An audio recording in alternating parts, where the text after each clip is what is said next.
दोस्तों, अगर आप विवाह के लिए तमाम उपाय कर कर थक चुके हैं और आपको अभी तक सफलता प्राप्त नहीं हुई है, तो आप मेरे द्वारा बताया गया ये उपाय एक बार आखिरी उपाय समझकर अवश्य करें और देखें आपको इसमें सफलता अवश्य मिलेगी। सावन मास में किया गया यह उपाय अवश्य फलदायी होता है, अतः पूरी श्रद्धा और विश्वास के साथ एक बार इसे अवश्य करें। यह उपाय सावन में पड़ने वाले 4 सोमवार तथा उसके बाद पड़ने वाली पूर्णिमा में किया जाने वाला 5 दिन का उपाय है, तो कृपया इसे ध्यानपूर्वक सुनें। इसके लिए सोमवार के दिन प्रातःकाल सुबह जल्दी उठकर स्नान आदि करके श्वेत वस्त्र धारण करें। अगर श्वेत वस्त्र नहीं है तो ध्यान रहे कि काला और नीला कपड़ा नहीं होना चाहिए। तत्पश्चात सर्वप्रथम सूर्य भगवान को जल दें। उसके बाद शिवालय में जाएं। वहां पर आपके पास 108 बेलपत्र तथा इत्र होना चाहिए।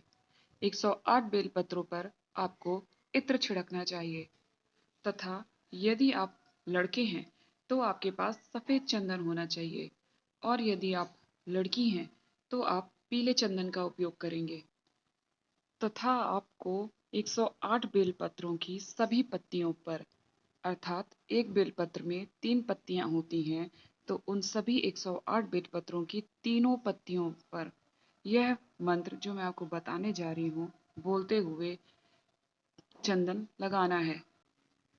यदि आप लड़के हैं तो आप सफेद चंदन का उपयोग करेंगे तथा यह मंत्र बोलेंगे, ओम द्राम द्रीम द्रोम सह शुक्राय नमः। इस मंत्र का उच्चारण करते हुए ही आप सफेद चंदन का टीका हर एक बेलपत्र पर लगाएंगे।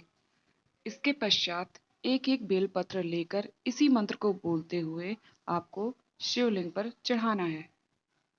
उसके पश्चात एक घी का दीप प्रज्वलित करना है।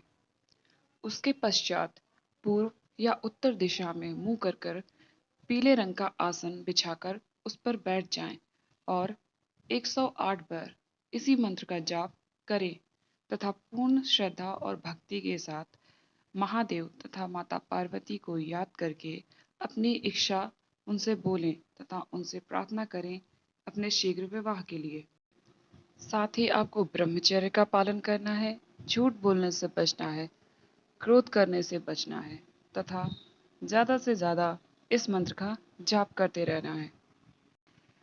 अब लड़कियों को कैसे करना है?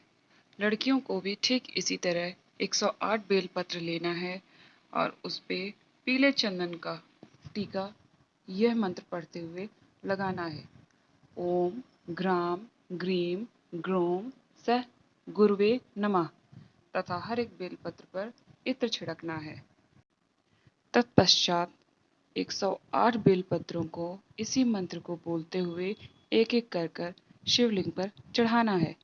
उसके पश्चात एक घी का दिया प्रज्वलित करना है। उसके बाद पीले आसन पर बैठकर, पीला आसन नहीं है तो किसी भी आसन पर पीले रंग का कपड़ा बिछाकर उस पर बैठ जाएं तथा इसी मंत्र का 108 बार पूर्ण श्रद्धा के साथ जाप करें।